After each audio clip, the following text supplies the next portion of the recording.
And welcome into the Week 3 Waiver Wire and Roster Adjustment Show. I'm your host, Ian Power, joined as always by Frankie Santiago. We are bringing you guys some of our favorite targets to trade for, trade away, as well as some of our top starts and money picks if you're a DFS player for the Week 3 slate of games. A lot of news to go through before we dive into it, though. There was not a lot of injuries week 1. That was not the case for week 2. Not a lot of good news this week, Bob. I mean, there's some of it's, you couch it, it's fine. Like Baker Mayfield had an MRI, didn't show any structural damage day to day. Or, T. Higgins day to day with an undisclosed injury.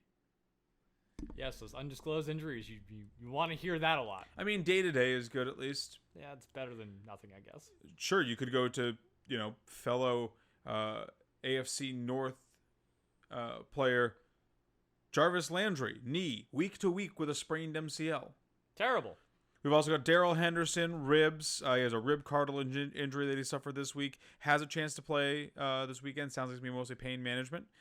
Josh Jacobs, who has toe and ankle, is considered, quote, very questionable to play versus Miami.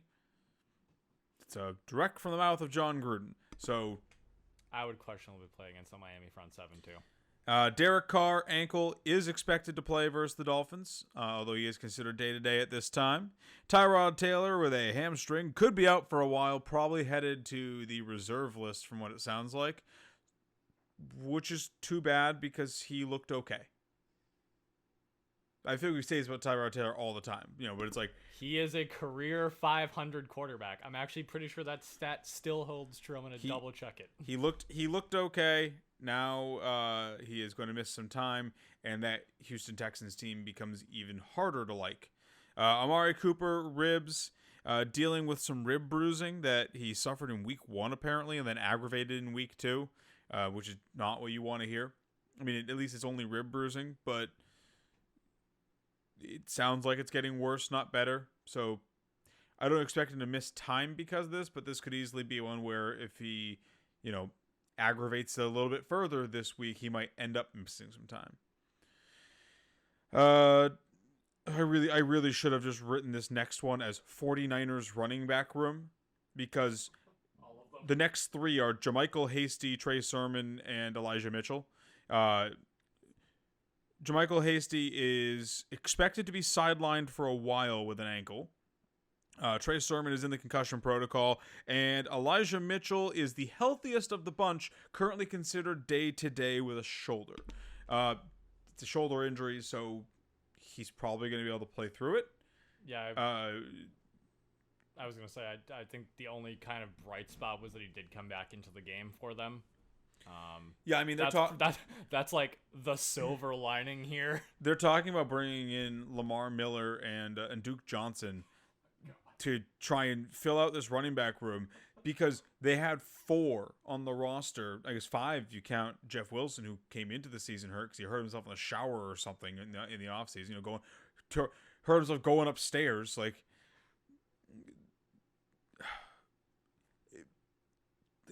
there is a curse on that. Burn that stadium down, rebuild it. There is a curse on that locker room. It's all I don't know. I guess I like this news for Elijah Mitchell, because it means that he's the only one there to get carries, because the other guys physically can't. But he's already banged up. I don't. It's hard for me to have hope for this running back situation, knowing how quickly they burn through them out there somehow. Yeah, I will say also, as someone who did go out and pick up Elijah Mitchell, that Philly front seven is a little bit tough, but it doesn't help more if you're just running straight into defenders. Sure. And your own lineman's back. Well, I don't really have a lot of advice there for people who just spent a lot of fab on Elijah Mitchell behind, aside from just cross your fingers, hope he stays healthy enough to stay out on the field, because this situation isn't getting less ugly. Deontay Johnson reportedly did not suffer a long-term knee injury for that stupid injury that he got in week 2, although his his status for week 3 is in question. Which, once again, why was he even on the field? But you know what? I'm not an NFL coach. I don't get paid to make these decisions. So, what do I know? I'm sure he performed some very critical role for the final play of that game. Tua Tagovailoa had x-rays on his ribs. They revealed no structural damage, and it is reported that his ability to play going forward is going to be all about pain tolerance. So, hopefully he's able to go out there and manage it. I think he's definitely better than Jacoby Brissett, but I don't know. I mean, I don't know if you ever hurt your ribs, but it can be hard to turn your body and things like that when you are dealing with injuries of that nature. It can be pretty painful to contort your body in such a way as to, I don't know, throw a football. Yeah, I expect a lot of, if he is out there, a lot less of the kind of, gadget plays with him running the football, more He's probably not torquing it up and throwing it deep. Yeah, it's probably more plays out of the shotguns, dump off screens, stuff like that, if he is playing. Yeah, I mean he's one. I hope that heals up quick for him. That's an offense where I would like to see it go. Firing on all cylinders. We didn't get to see it last week because Will Fuller was out. Sounds like he's getting ready to play this week based on what I've seen. So if Tua can, shoot himself up full of some nice pain, some of those nice NFL pain drugs, and get out there, that's hopefully good for that team. But I will wait and see what it looks like on the field before I actually roll him out there. Andy Dalton suffered no structural damage to his knee. He will have an MRI to assess the whatever is there, but I guess early diagnosis looks like a bone bruise. And then Carson Wentz injured both of his ankles and is going to have tests done. Both. I mean, the tackle did look pretty nasty. So I'm not... Both. When you said both, well, okay, when you say both, if you watch the play, I'm not surprised. It seems weird just hearing that out of context. But the way that he kind of, credit and discredit to him for trying to play through, the hit and trying to because he actually got off a decent pass when he got hit. But then he landed basically backwards on both of his legs. Yeah, he should probably stop trying to play through those because his body can't do it. Yeah. I think that's all the injury news that I saw. Did I miss anything that you wanted to bring up? Those are most of the important ones. Just a little callback, though. Tyrod Taylor has now risen above 500. He is actually 25, 22, and 1. Good for him. 22 ties, 1 loss.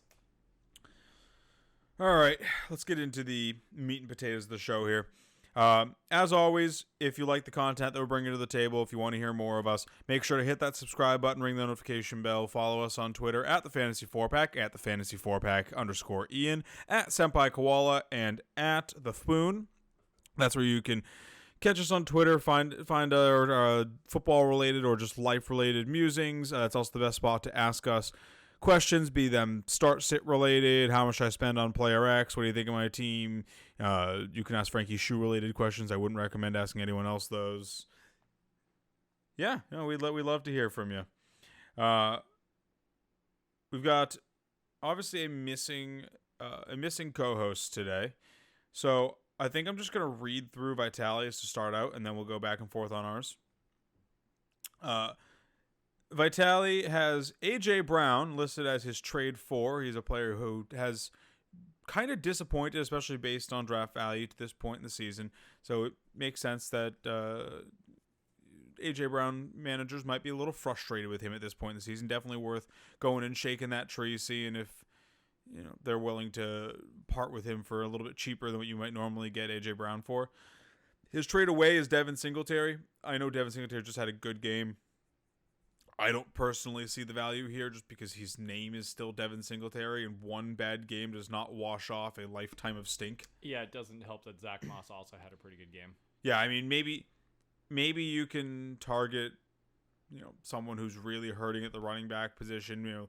They lost Raheem Mostert, picked up Elijah Mitchell, and now he's banged up too. And the rest of those 49ers running backs are looking beat up. Maybe you try and offer him to that manager, but maybe you go target like the Darrell Henderson manager or the Josh Jacobs manager. But I don't really think you're going to get much. He might be a cherry on top for a deal, but I don't know how much you're going to get for a trade away for Devin Singletary at this time. His starts are Sammy Watkins versus Detroit, or at Detroit, excuse me, and Kirk Cousins versus Seattle.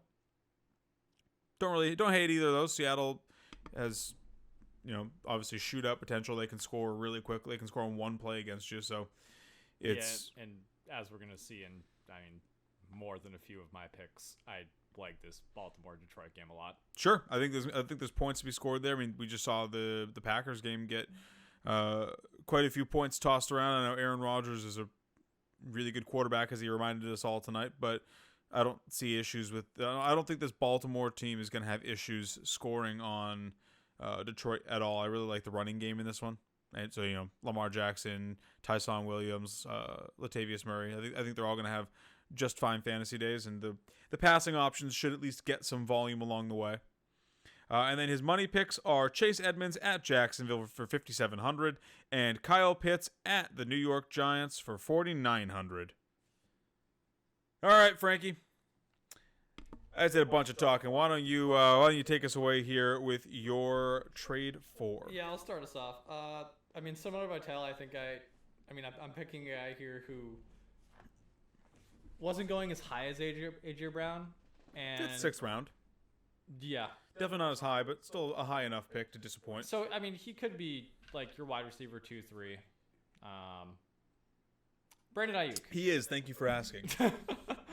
Brandon in several leagues has had a we'll say a less than good start to his fantasy year. Sure, you can definitely say that. Totaling 1.1 points in half PPR through 2 games.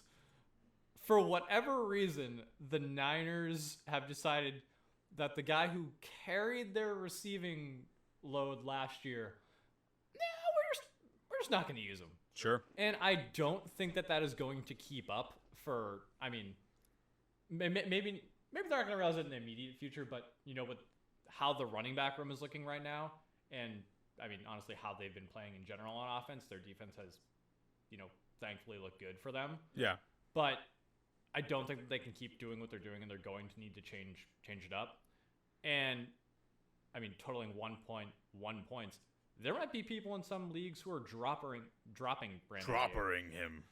And you have to invent new words to describe how bad he's doing. You might even be able to move a Devin Singletary for Brandon Ayuk, and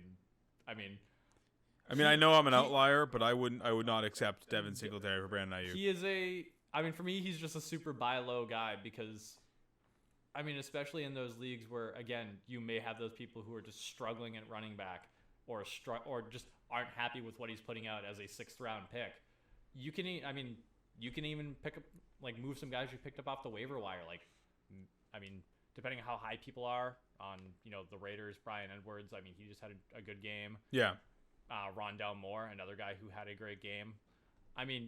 He's one of those guys where if I don't know any better, you could talk me into taking the upside with Rondell Moore now, and maybe that tapers off, and then I get Brandon Ayuk, who's probably going to have a better end of the season than he is now.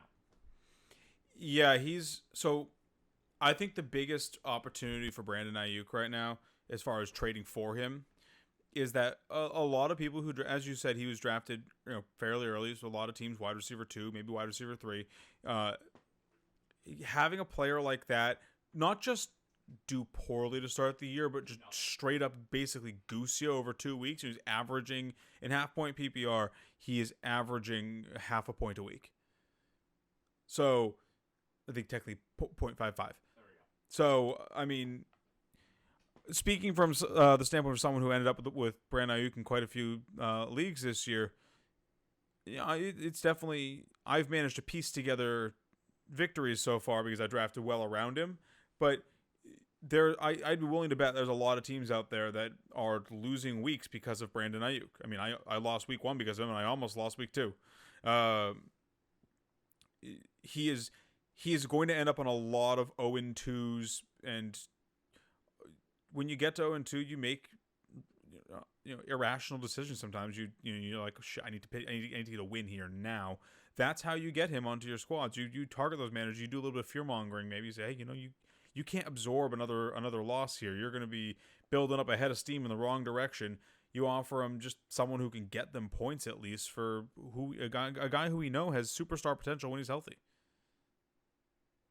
Yeah. I'm gonna go in the almost the exact same vein for my trade with another guy who was drafted a little later than Ayuk, but in the same range as him, who has also just goosed fantasy managers. Although at least Odell Beckham has had the courtesy of being out, so you know not to put him in your lineups, which also is the insult to injury with Brandon Ayuk that you can't even in good conscience sit him because he's such a good player when he's being used. But Odell Beckham has spent the first 2 weeks out. He has not played because of just coming back from his knee injury. It sounds like he probably could have played last week, but they just didn't use him, which I can't really blame them because they probably figured they didn't need Odell Beckham against the Houston Texans. So just give him an extra week to make sure he's completely ready. I mean, he was out there doing pregame warmups with the Browns before last week's game. Generally, players who are hurt don't do that. So I fully expect, especially with Jarvis Landry's injury, I fully expect Odell Beckham to be a full go this weekend against the Bears, who have been shown to be a team you can throw on. Jarvis Landry going down raises Odell Beckham's floor and ceiling, in my opinion, because Jarvis Landry has been their most consistent passing option to this point. And you can get him for dirt cheap. I mean, like I said, I've been dealing with the having both of them in our main league, so that was fun. And I because I had to pick one to move on from. I had been trying to move Odell Beckham for just a startable player, going into this past week's game because I was like, I can't keep weathering these injuries. I need to get some W's on my team. I couldn't obviously get a deal done, and now I'm probably not going to. But like, he's someone who if the Odell Beckham manager in your league just ate another loss and he's sitting there at 0-2, you could probably get him for next to nothing because there's also just there's no timetable coming out of Cleveland as to when he's coming back, so you can really play that up in the trade talks and be like, he might not come back for 3-4 more weeks, and try and swap a significantly lesser player if all things are even for a guy like Odell Beckham. You really just had to go and get that win, didn't you? Yeah.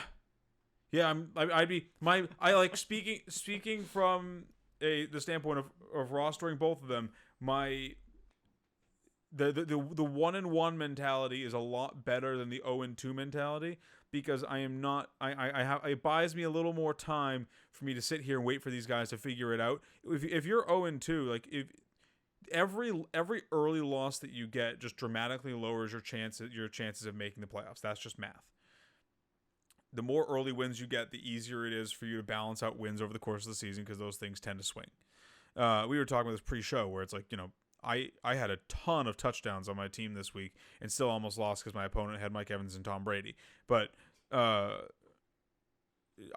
managed to eke the victory out. But if I had lost, I would have wasted all those good performances, and you can't count on those on a week-to-week basis. You really need to win when you get those. So yeah, I think that those are two really good targets, especially if the people in your league that are holding them are sitting at 0-2, because they might be panicking right now. Going the other way though, looking at guys who I'm looking to get away from. Man, this one must hurt you on a personal level. It does.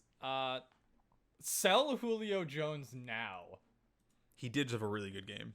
6 for 8, 128 yards. Yeah, get him off your team, because I know you talked about this a little bit on Fontaine's show. Yep. I agree with pretty much every point you made. So for anybody who didn't watch it, I'm kind of just going to reiterate them here. We were talking about this a little bit before the show too. Looking ahead at his schedule, I'll start off with that. he's got Indy next week. He's got the Jets, Jacksonville, Buffalo, KC, Indy again, LA, New Orleans, Houston, New England. Which LA? The Rams. Okay. And New England, and then a bye. Going into weeks 14, 15, 16, 17. Sure. The only game that I can see going into a maybe shootout is Buffalo. Because I think Jacksonville is going to be a very run-heavy script. I think the Jets are going to be a very run-heavy script. I mean, they're going to have to throw to keep up with KC. It's easier to run on KC, though, than it is to throw the ball. Because it's harder to get the ball over the top with guys like Honey Badger and I'm forgetting the other corner's name. But their pass defense hasn't looked terrible this year. Their stats kind of just don't show that because they've played good teams. Sure. But I think a lot of these games are going to be, paced down games, either because they're up early from running the football or because that's just how these other teams play. And I mean, Julio had a great game. He had an absurd YPC too, 21. And I don't think that the Titans throw the ball enough to support both him and AJ Brown. I wanted to like Tannehill going into the year, but just based on what I think the Titans will eventually figure out how they want to run this offense. But right now it looks like they're struggling to just do anything other than run the ball with Derrick Henry. And I'm not going to, bank my 4th round pick on them figuring it out at some point. I would rather move him while his value is high right now. I mean, he put up week 1, he put 3 receptions for 29 yards. Like, I don't want that out of my 4th round pick. Yeah, I mean, to me, I look at this and so Seattle obviously can score very aggressively on you. So you have to throw to keep up. And that's also why I think that Buffalo and KC are going to be pace-up games because they're going to have to throw to keep up with those teams. I think the big thing that you're going to see here, and we're already kind of seeing it with these two receivers, is that generally they're not going to pass enough, and the passing that they do isn't going to be high value enough that they're not both going to eat in the same week. And if I had to bet on one of them eating over the other one, I'm going to pick AJ Brown, who's younger, more explosive. I think he's the better receiver at this point in their careers. Obviously, he didn't show it this past week. He was dropping, passes left, right, and center. But I think over the balance of the season, AJ Brown is the guy you want to have in this offense. And that's not even to take into the fact that Julio Jones has had massive injury issues these past couple seasons. So you're taking on a guy who has, I think, he might have the same ceiling as AJ Brown, but his path to get there is much riskier than AJ Brown's. And then he also has injury concerns too, so you could end up just not having him. He's someone who I'm fine letting him do well on someone else's team. Yeah, I mean, we even saw it as recently as last year. He missed a couple of games, and that's when Calvin Ridley kind of just took over completely. Yeah, like he's someone who I think there's probably a lot of trade value for too, because he's a big name. Last year he was a 2nd round pick. He's a big name. Everyone knows who Julio Jones is. Coming off a great game against the Seattle Seahawks, a big time opponent. Definitely, it's definitely a good time to shop him. See if maybe you can swap him for one of these not performing so well receivers. Maybe you swap him for AJ Brown. Trade him for his teammate. Maybe not trade him for Brandon Nyuk or Odell Beckham. Try and get something that has more value than that. But I was gonna say if you're one of those guys who is struggling at running back and he happens to be on your team, maybe try and trade him for one of those guys and maybe a mid-tier running back, just to kind of get some points in that running back slot. Because we talked about this, all offseason too. The gap between those wide receivers that you're going to get late and the ones that you're going to get in the middle rounds are going to be so much less than the running backs. So if you can get a struggling, air quotes, struggling wide receiver, and just maybe you get an Elijah Mitchell or somebody else who's going to actually put up points on your team consistently, and then a guy like Brandon Ayuk or OBJ who can just come in later in the season and have an explosive end of the year. I mean, I'll take that over a guy who might be missing the end of the year and might be missing playoffs. Sure. So my trade away is someone that we really, I don't want to say dislike, because I think he's probably a fine guy. I've never met him, never talked to him, probably never will. But Tyler Lockett is the number one trade high person in the NFL right now, in my opinion, because he is riding so damn high after what he's done over the past couple weeks, and it's easy to delude yourself into thinking this is going to be the way it is forever. But we've seen this before. We've seen this every year. The Seahawks always are better at throwing at the beginning of the year than they are at the end. Tyler Lockett always has a hot series of games, usually at the beginning of the season, and then just disappears and gooses your team for like 10 weeks in a row. And right now, I mean, he's coming off a week 1 where he had 5 targets and 2 of those were for touchdowns. 5 targets, 4 catches, 2 touchdowns. Then week 2, he had, to his credit, his target value more than doubled in week 2. Went up to 11 targets, 8 catches, and a touchdown in week 2. But this doesn't continue for him. The regression comes for Tyler Lockett, and it comes hard. And sure, does he have a couple more week-winning games in him? 2 to 3 more week-winning games? Maybe. Is it worth it to, absorb the other 12 where he's just going to absolutely sink your team? No. Take the gold that he is giving you right now and shoot for the moon with trades. Send like Tyler Lockett for Antonio Gibson. Try and trade Tyler Lockett for Calvin Ridley or, DK Metcalf even. Try and trade him for Stephon Diggs, who's, been doing okay to start the year, but like he hasn't been doing Stephon Diggs things to start the year. Or I could go down the list, but like basically just he's performing like one of the top 3 receivers in the league right now. He's not going to keep that up. It's kind of up to you to set your value to figure out who you want, but outside of guys like DeAndre Hopkins and Tyreek Hill, you can basically offer him for anyone in the NFL right now at the wide receiver position, and as long as the other fantasy manager isn't just a Tyler Lockett hater like we are, you're probably going to draw some eyes. If you're playing on Sleeper like you should be, toss him up on your league's trade block. Yeah, it notifies everyone in your league when you toss a player up on your trade block. They'll all see that you're saying Tyler Lockett is available for trade. What do you guys want to offer for him? See what you can get for. I mean, like I said, there's a lot of guys out there who you could trade him for Saquon Barkley before he breaks out. You could try and trade him for Dave Montgomery, who just had a bad game against Cincinnati. You could trade him for Antonio Gibson, who has had 2 bad games. Maybe a Najee Harris who's had 2 bad games. Like there's so many options that you could try and send him out there for, and I'd rather have the consistency combined with the upside of any of those players. Yeah, and I mean, again, you touched on this too. I mean, every year we see the same thing. It's Russ Cook season, and then in the middle of the year, Pete Carroll's like, okay. You got your chance to cook some breakfast. Now we're going to run dinner to you. It gets colder outside. You don't want to go outside and use the grill. You want to just sit inside and order Chinese food. And, I mean, to his credit, too, Metcalf saw, the same target volume. He had 11 targets as well.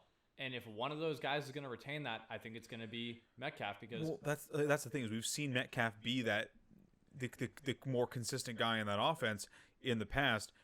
The pendulum is going to swing back. Another thing that I've been talking about with a couple of people too is, Metcalf is, at the moment, he's drawing the double coverage. If Tyler Lockett just keeps doing this, everyone's just going to be like, okay, we're just going to cover this guy instead. Plus, the Seahawks do still really like to run the ball. Like right now, they are being, benefactors of scoring a lot of touchdowns in every game.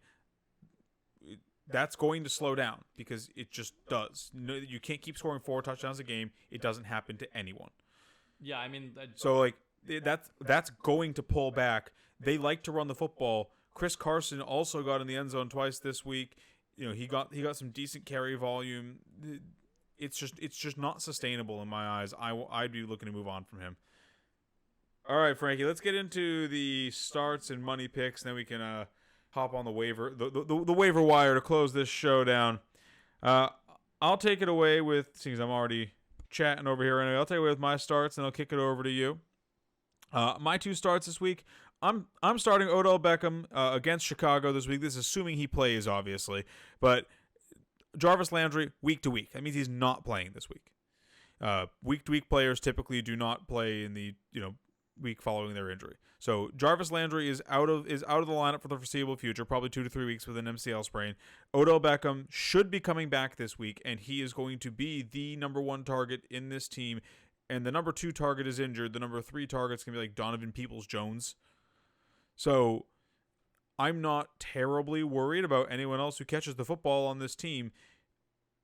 He has to. If he flops this week, maybe Odell Beckham's just bad now. I don't know, but this all signs are pointing towards him being a smash fantasy start this week, and a guy who should command a large target volume against a team that you can pass on. And then I like Corey Davis against Denver, another team who, while they did give the Jaguars some issues last week, Trevor Lawrence didn't have the worst game in the world against them to start out.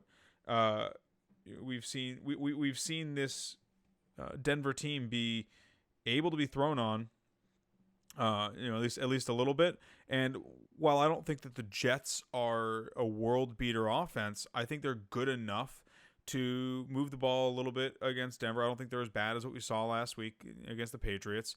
I do expect Denver to put Zach Wilson on his ass plenty this week. I expect them to get some sacks, maybe a pick or two. But I think there's plenty of offense to go around in this matchup where Corey Davis is at least going to be able to get his. I could see him getting 6 targets, 4 catches, maybe 70 yards and a touchdown, and having a just fine day for your fantasy team. So don't be scared off by the terrible performance he had this past week. Roll him back out there with confidence against Denver.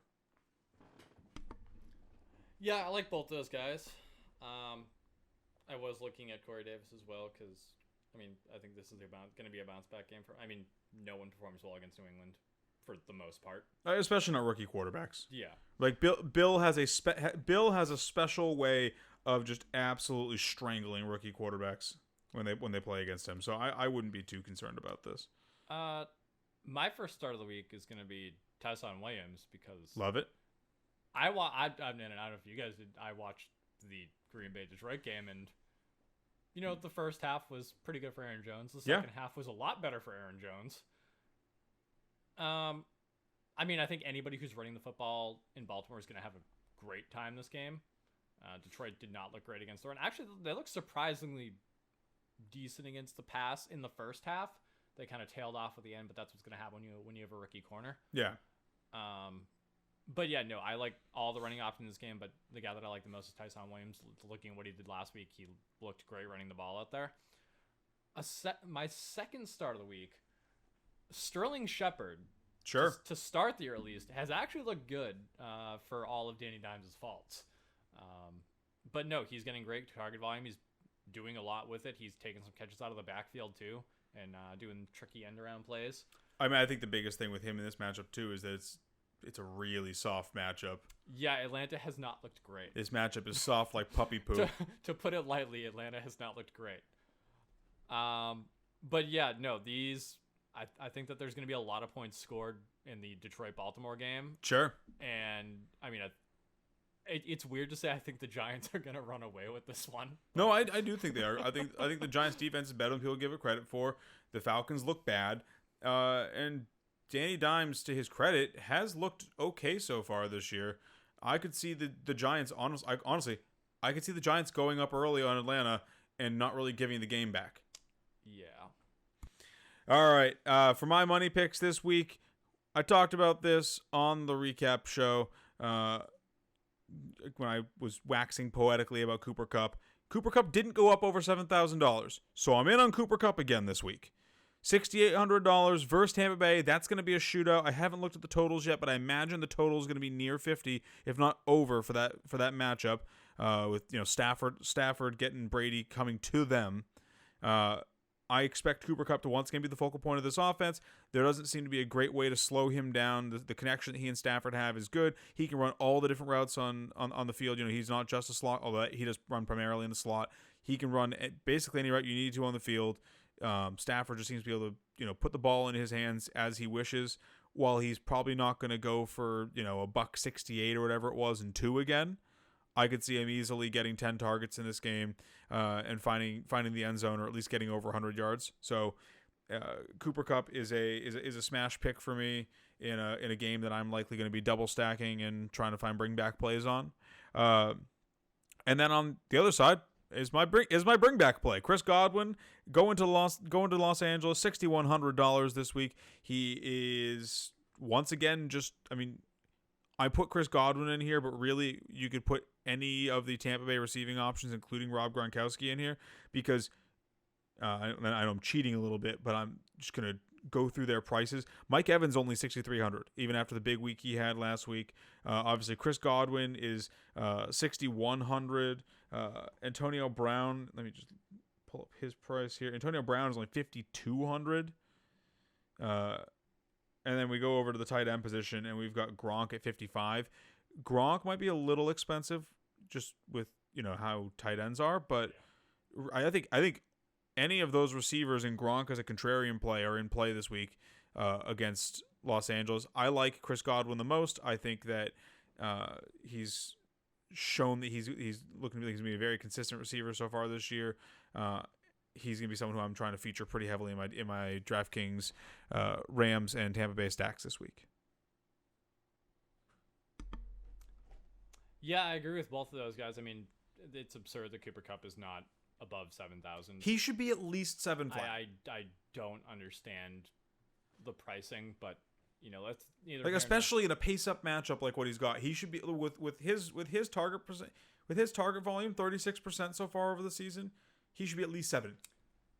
Put some respect on his name, DraftKings. You know what? I'm pivoting off of one of my original guys here. Sure. Because you know what? As much hate as I want to give the Lions, I actually really liked what I saw tonight out of both the guys I'm going to talk about here. Okay. TJ Hogginson again looked incredible. $5,200. Sure. The offense runs through him. It's weird. If only some fantasy analyst, devilishly handsome, sitting at this table was saying that all offseason, that TJ Hawkinson was going to have a massive role in this Lions team. Yeah, it was me. Anyways, but no, he is their end zone guy. Sure. He's just out there bodying whoever is covering him. And I mean, we saw a close game last week with, Pat Mahomes and Kelsey going against this Ravens defense. And yep. I mean, that's the type of play that they're going to want to run on the goal line. They're going to throw that. Actually, I don't know if you were watching the game. I had it on my phone. He had a very nice, perfectly thrown ball in the back of the end zone. And his footwork and awareness of where the out of bounds lines is incredible. It's almost like he was an 8th overall pick. And my next guy, who I'm actually surprised I'm in on, $3,900 for Quintez Cephas here. He was second on the team in targets. Mm-hmm. And, I mean, he had a nice little touchdown himself. He's, again, another guy who's in there, just bodying these secondaries, bodying these corners. And I think if Jared Goff is going to figure it out and figure out who his number 2 is, because, his number 1's obviously Hawk. This guy is the guy that, if he gets one touchdown, you're basically hitting his price. Yeah, so I think the only reason that I don't like Quintez Cephas this week is because I do expect him to be a fairly chalky play. At that price with the target volume he's been seeing from Jared Goff in this offense so far, I do expect him to command a pretty large rostership percentage this week. That being said, I think he's just fine in cash. He lets you pay up really easily to go get basically whoever you want. He's a slam dunk cash play for me. I would probably try and go away. I'd probably try and go away from him in GPPs, but honestly, it's hard when you look at the rest of this Lions team. It's like, the next highest targeted guy after him was DeAndre Swift, and then I'm on Ross St. Brown, but St. Brown's are averaging 6 yards a catch in this game. Like that's not what you want to be put on your team, because then you're just touchdown or bust. So, yeah, I think those are both good plays. Yeah, honestly, the biggest thing for me about Cephas, too, is, Jared Goff has been taking these shots down the field at him, too. He just has a couple of drops, and, the defensive backs are also, he gets unlucky, he gets played really well. The Packers do have a good secondary. Yeah. So, I think those are both just fine plays. We know that the Ravens can be scored on too. So, I don't think that either of those are going to really burn you in DK. So, that'll do it for that section of the show. Let me just pull up my waiver list here. We can talk some top ads of this week. So this week was a interesting week. Thankfully, there wasn't really any major running back injuries, which feels weird given how last season it felt like by this point in the year, half the running backs were hurt. So this week the running back priority is a little lesser. It's Tony Pollard, it's Kenneth Gainwell, who should already be on your rosters after last week. We mentioned him already, and he showed out again. It's Zach Moss. It's Cordero Patterson. Those are the four running backs that I've identified as being need to be on your roster, either because Tony Pollard looks better than Zeke. Yeah. Kenneth Gainwell looks like he is carving out a pretty hefty share in that Eagles offense. Looks like a great running back to pair with Miles Sanders. Honestly, Cordero Patterson looks like the best running back on the Falcons. And Zach Moss himself had a pretty good game. We've always thought, Vitale's been the big guy pounding the drum for him, but we've always thought that while the running back position in Buffalo isn't necessarily one to chase, if you got to chase one of them, you might as well chase Zach Moss, who is better than Devin Singletary. Wide receivers, there are some good ones on this list here. We got Sterling Shepard, Rondell Moore, Mecole Hardman, Henry Ruggs III, Brian Edwards, and then if he's still out there, maybe go get Jalen Reagor or Christian Kirk. Sterling Shepard, he should just be on your roster now. He's already a pretty well-known name, and he's showing that he is looking like he's gonna be the Giants' number one receiver. R.I.P. Kenny Golladay, I guess, but at least they didn't pay him a lot of money. Oh wait, no, they did.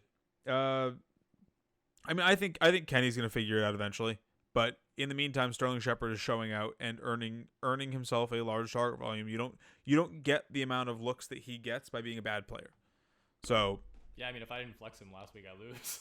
Yeah, plug him in with confidence. Rondell Moore, same situation. He looks like he is emerging as a pretty consistent starter in that Cardinals offense. In an offense that, to their credit, they've been moving the ball around a lot. Everybody's been getting looks in that team, which is why Christian Kirk is also in play, because they've been running just a ton of plays. Yeah, I was worried about because I picked up Rondell Moore in a couple leagues, and I was worried, maybe he'll get a couple looks, he'll maybe get a touchdown.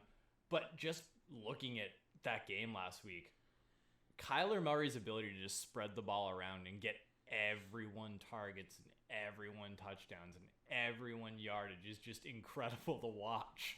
While at the same time getting rushing volume.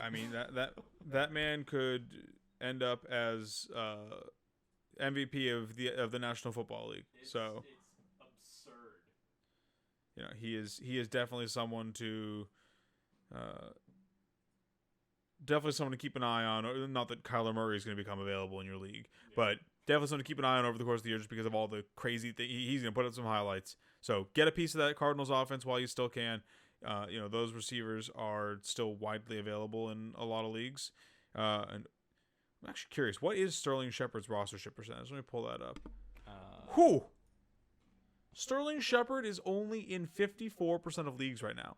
Just barely over half. Come on, fantasy managers, be better. Sterling Shepard deserves to be added. Tight end, there's no one that I'm going to mention. Quarterbacks, it's a pretty short list again this week. Daniel Jones is I think is showing enough promise that you should be, if you're looking to stream quarterbacks. Maybe the quarterback position hasn't been kind to you so far this year. Go out and grab Daniel Jones. See if he can keep doing what he's been doing. Worst case scenario is he breaks your heart again, and you just set him free back where you found him. Justin Fields is likely to be getting some playing time with Andy Dalton being hurt, so he's a guy to go out and get now, because if he ends up being what we all expect him to be, the price is going to go up a lot after this week. And then Derek Carr has looked pretty good so far this season. It seems like his injury is fairly minor. They get the Dolphins this week. He's a good streaming target. All right, and then finally, actually, were there any before I jump to defenses? Were there any other quarterbacks that you wanted to mention for streaming or waiver purposes that I did not bring up? No, my main two that I was looking at were Fields and Carr, barring his injury. Sure. Not interested in Bridgewater?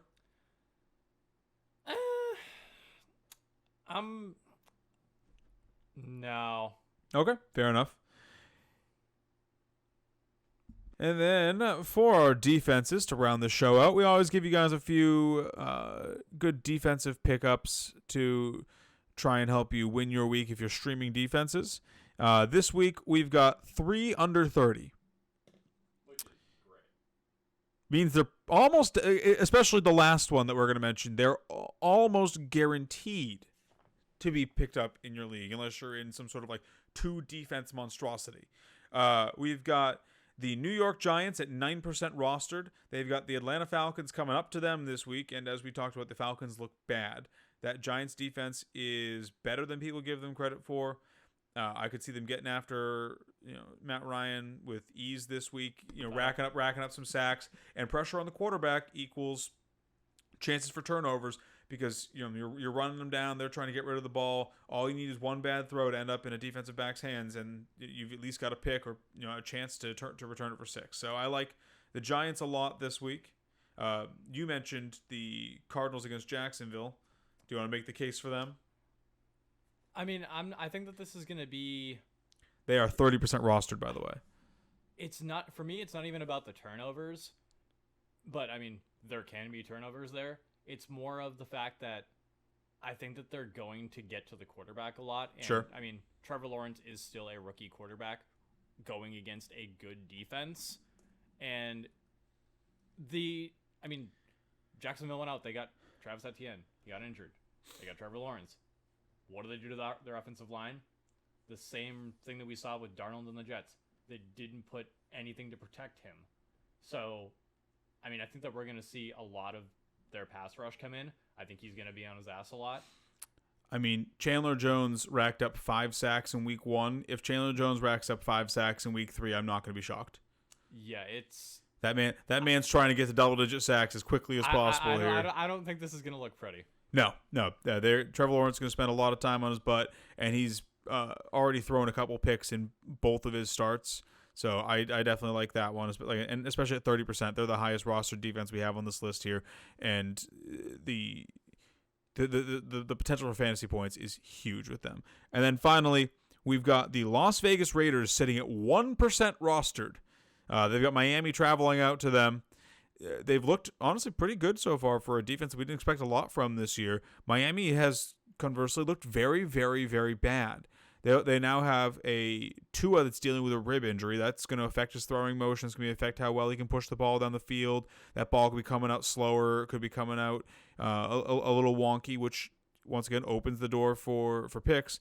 And then if his ribs are bothering him, he might be a little gun shy, a little hesitant to stand in the pocket and take a hit and deliver a throw. Maybe he goes down a little hard and let's go the football. I think the turnover potential is there in this game as well, and honestly, it should be a little bit of a pace up game, I think, too, because the Dolphins are getting Will Fuller back this week. They're gonna want to go out there and sling the rock.